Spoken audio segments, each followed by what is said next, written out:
Aujourd'hui, je reçois Christine qui a suivi l'accompagnement Ikigai. Bonjour Christine, comment vas-tu? Bonjour Audrey, je vais bien. Prête Et pour toi? cette petite... Moi, super. Prête pour cette petite papote entre nous? Oui, oui, prête. Alors, j'avais une première question à te poser. Si tu devais un petit peu te définir, qu'est-ce que tu dirais de toi? Qui es-tu? Alors, je suis une dame de 63 ans, Mhm. retraitée depuis 1 an. J'ai travaillé dans le social. Euh, je suis quelqu'un qui est très famille, qui est très protectrice des siens, euh, qui aime la compagnie des autres sans trop la rechercher, parce que j'aime mon jardin, j'aime ma maison, j'aime les restos. Voilà, je pense que c'est moi. Ok. Alors, qu'est-ce qui t'a donné envie justement à un certain moment de finalement de rejoindre un accompagnement Ikigai? Eh bien, quand est arrivé à peu près le terme de ma carrière professionnelle, je me suis dit, ah, voilà que des choses vont s'arrêter. Et j'ai pas envie que ma vie s'arrête parce que ma vie professionnelle s'arrête. Alors, je voulais faire le point avec moi-même et j'ai entendu parler de l'ikigai. Je connaissais pas trop. Voilà, on m'a expliqué en quelques mots qu'est-ce que ça pouvait représenter l'ikigai. Et je me suis dit, allez, je me lance avec Audrey, puisque c'est à ce moment-là que j'ai pris connaissance que tu faisais ça. Et voilà, je suis partie d'une recherche de qu'est-ce que je vais faire maintenant. J'avais déjà plein d'idées, mais des rêves aussi. Et je voulais mettre de l'ordre dans tout ça. Alors, comment ça s'est passé pour toi durant cet accompagnement? Donc, on a voyagé pendant plusieurs semaines et toi, tu as fait l'accompagnement en collectif. Comment ça s'est passé pour toi durant cet accompagnement? Euh, Peur au départ, peur de l'inconnu, de se lancer dans Ikigai, voilà, un mot un peu barbare pour moi au départ. Mhm. Et puis le fait de me retrouver, enfin la peur au départ de me retrouver en groupe Mhm. de personnes tout à fait inconnues. Et donc je me suis dit, allez, on passe outre de ces peurs parce que dans la vie, je ne suis pas quelqu'un qui est terrifié. Je terrifie peut-être plus que je ne suis terrifiée. Et donc, voilà, je me suis dit, je me lance. Et tu peux répéter ta question, je ne sais plus où je suis. Ma question, c'est comment ça s'est passé pour toi pendant l'accompagnement? Eh bien, les peurs, elles se sont vite évanouies parce que je me suis retrouvée dans un groupe de personnes, comme je disais, qui ne m'étaient pas connues, mais que j'ai vite appris à me... euh, la sauce a vite pris. Mhm. Voilà, on était toutes bienveillantes l'une envers l'autre. Tu posais bien les bases et tu nous aidais bien tout au long de l'accompagnement à pouvoir réfléchir, au donner le temps de parole à tout le monde. Voilà, je me suis sentie bien. Je me suis sentie avec des femmes qui avaient des profils tout à fait différents de moi. J'étais la plus âgée dans le groupe. Ça n'a pas été un obstacle. Euh, je me suis retrouvée parmi toutes ces femmes avec des points communs Mhm. et d'autres pas communs, mais voilà. Donc, en effet, peut-être que partir de l'individu de qui je suis moi, finalement, ça me permet quand même de me dire, ah oui, il y a quand même plein de points communs avec d'autres femmes qui, au prime abord, en fait, je ne connais absolument pas, mais qu'on a toutes, quelque part, des choses qui se regroupent et des choses qui font écho peut-être aussi à notre propre histoire. Donc, c'est ce que tu dis, c'est ce que tu as Oui, vécu aussi oui, dans l'accompagnement. c'est ça. Ok, Bien parfait. résumé. Oui. Alors, peut-être la question, c'est qu'est-ce que ça t'a apporté finalement cet accompagnement?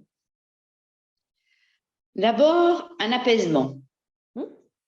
Euh, dans ce tourbillon de ma tête qui avait l'avant, l'après-profession, euh, une, déjà une part importante de ma vie vécue, ce qu'il me reste à vivre. Je voulais le vivre autrement et ça m'a permis de m'ouvrir à différentes choses, à mieux comprendre certaines choses et aussi à redécouvrir des choses en moi que tant que tu es dans la vie professionnelle, familiale, avec un enfant, et puis voilà, il part, il s'installe et tout, mais tu es toujours là derrière, tu es toujours, tu sais pas couper le lien et tu es là, tu es là. De me dire, ben, il y a autre chose aussi que ça. Chacun a sa barque à mener, a sa vie à mener. C'est pas pour ça qu'on se sépare, mais ça permet de se rejoindre à certains moments dans des choses qui nous sont plus agréables et pas toujours dans je dois. Je dois m'occuper de ça, je dois faire ça pour elle, je dois faire ça pour lui. Voilà, ça permet, moi, ça m'a beaucoup apaisé et ça m'a permis de me dire, ben, il y a toi aussi. Et toi, c'est important. Donc, même si parfois tu peux blesser certaines personnes qui n'ont pas la même ouverture d'esprit que toi, mon conjoint par exemple, eh bien, tant pis, il va finir par comprendre, il va comprendre et on va de nouveau comment on dit, comme un engrenage, quoi. S'auto-engrener, ça n'existe pas, mais voilà ce que ça veut Se dire. rééquilibrer peut-être aussi Voilà. même au sein d'un couple, au sein d'une famille. Est-ce que Voilà. ça peut être ça? C'est ça, c'est ça. Se rééquilibrer, ne pas toujours, comment, être dans le refus ou toujours dans l'acceptation, mais plus dans la concertation et sans s'oublier. Tout à fait. Voilà. Donc Et prendre des décisions aussi de dire, ben voilà, comment, ça je veux plus, ça je veux plus, voilà. Et aussi ce que je veux peut-être. Ah oui, ça je sais maintenant. Je pense que c'est important parce qu'on est beaucoup hein, justement de femmes à se dire non, ça je veux plus, ça plus jamais, ça ci, ça là. Et après, c'est de se dire ok, mais l'ouverture et la possibilité, les possibles sont énormes et vers quoi je vais. Et quelque part, c'est en se recentrant sur soi, en apprenant à se découvrir ou se redécouvrir, parce que certaines vont juste se découvrir finalement, d'autres vont se redécouvrir. Ça permet de choisir la direction, en tout cas dans laquelle on a envie d'aller. Et toujours peut-être de se dire aussi que cette direction, elle n'est jamais figée et que je peux toujours me réaiguiller à un certain moment. On n'a pas une ligne de vie qui est, voilà, qui est toute tracée, mais on peut à chaque fois aussi, en fonction des expériences de la vie, des rencontres et ainsi de suite, on peut changer notre chemin. Et c'est OK. Et c'est comment? C'est justement ce que, au départ, je recherchais, c'est qu'il n'y ait pas comment on dit, de cul-de-sac, on dit, je sais pas. Voilà, il y a toujours une échappatoire pour quelque chose, pour aller vers quelque chose qui, au bout de compte, j'ai pris cette voie, mais ça me plaît pas. Eh ben, je prends le négatif de peut-être ce que je viens de vivre parce que j'avais pris cette voie-là et que ça ne m'a pas plu, et je rebondis vers autre chose parce que, voilà, forte de l'expérience là, je vais vers autre chose. En fait, c'est ça l'évolution. Hein. Il n'y a pas de problème, il n'y a que des solutions quelque part. Donc, c'est de se dire, je peux me confronter à quelque chose qui n'est pas OK pour moi, mais à partir de là, ça va me permettre justement de ne pas retomber dans ce qui n'est pas OK pour moi et de continuer à évoluer. Et finalement, cet obstacle m'a permis d'apprendre quelque chose. Oui, tout à fait. C'est ça. Alors, peut-être, si tu devais choisir une transformation, moi j'explique toujours quand vous faites l'accompagnement, c'est qu'il y a Christine avant l'accompagnement et puis il y a Christine après l'accompagnement et là-dedans, tu vas vivre une transformation. Quelle est pour toi la transformation majeure ou peut-être les petites transformations que tu peux mettre en évidence maintenant en se disant, ben, ça c'était moi avant et puis il y a moi maintenant. Ce serait quoi les transformations pour toi?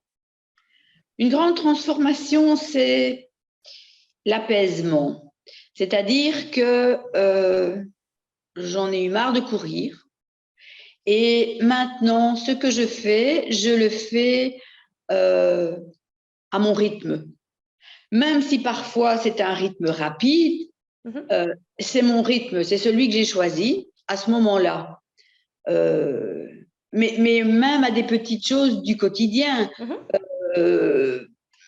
je vais encore une fois me comparer à mon époux. Pour le même trajet à pied que nous allons devoir faire jusque la voiture, par exemple, un bête truc, ben lui, il va marcher d'un pas rapide parce que c'est du temps gagné. Eh bien, moi, non, je marche sur mon poids. S'il pleut, j'irai plus vite. S'il y a du soleil, j'irai moins vite. Et j'apprécie le moment. Voilà ce que j'essaye de me donner parce que c'est peut-être aussi l'arrivée en âge qui fait que tu te dis apprécie, apprécie, apprécie. Mais c'est ce que l'ikigai m'a permis de découvrir en disant arrête de courir, fais les choses comme tu l'entends. Tu es plus apaisé, tu es plus réceptive aux autres, tu es plus voilà. Arrête de courir, c'est maintenant. Voilà, c'est ça. C'est ça. C'est ça. Oui. Tout à fait. C'est arrête d'aller chercher loin, loin, loin, mais voilà, vis finalement aussi bien parfois peut-être l'inconfort que le confortable. Oui. Mais vis-le.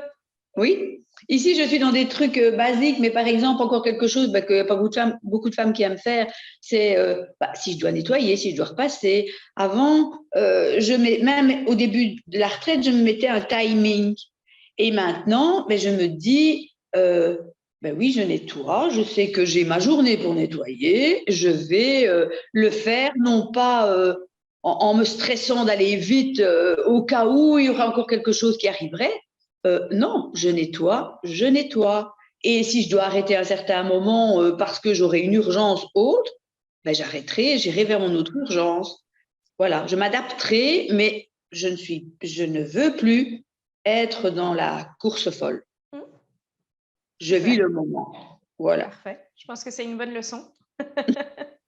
Alors justement, peut-être si tu devais à ton tour maintenant recommander cet accompagnement à d'autres femmes, qu'est-ce que tu aurais envie quel message tu aurais envie de leur dire pour qu'elles soient peut-être apaisées dans le fait de s'engager dans cet accompagnement et de s'engager pour elles-mêmes dans cet accompagnement?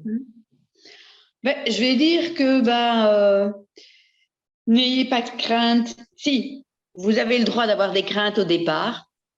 C'est pas que vous n'avez pas le droit d'avoir des craintes, mais faites-le pas parce que vous verrez que je ne peux pas parler de l'individuel, mais je pense que ça doit être la même chose par rapport à toi. Mais je vais dire je suis un peu perturbée par le téléphone, mais ça va aller. Ça, c'est la vie. Je vais dire que une fois le pas passé, eh bien, ce que ça fait du bien, déjà au départ, d'entendre, moi j'étais en groupe, donc d'entendre des personnes qui venaient d'horizons tout à fait différents, d'âge tout à fait différents. J'étais la grand-mère qui rentrait dans un groupe, ce que je n'ai jamais ressenti. Et tout au long, ça n'a fait que de me recentrer au départ sur moi, de m'étonner que j'avais oublié que j'avais des qualités. J'avais oublié que j'étais comme ça. Pourtant, c'est vrai, je l'étais, ou je le suis encore un peu, mais pas de la même façon. Donc, il est temps de… Voilà. Et puis, de découvrir aussi des qualités que je ne savais pas que j'avais. Voilà. Et ça m'a permis de réajuster et de continuer à réajuster ma vie. Je veux vivre là, maintenant, avec ce qui est alentour de moi, en ne m'oubliant pas, et pour le bonheur des miens aussi, parce que voilà, si je suis plus apaisée, si je suis plus ouverte, si je suis plus… Bon, je ne vais pas dire que c'est… la science infuse, c'est pas un miracle. Hein. Non, tout à fait. Il y a mon mari qui me dit, je viens souvent avec lui, mais c'est vrai, il me dit et l'ikigai. Ah oui, c'est vrai. Et c'est vrai. C'est vrai, il faut de temps en temps, si quelqu'un ne te fait pas la piqûre de rappel, c'est toi qui te l'as fait en disant, oh, c'est pas ce que tu veux. Hein. Tu veux pas que ça se passe comme ça. Calme-toi. Voilà.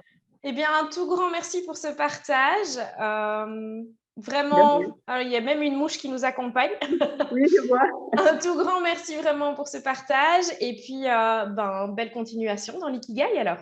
Merci, à bientôt. À bientôt. Au revoir. Au revoir.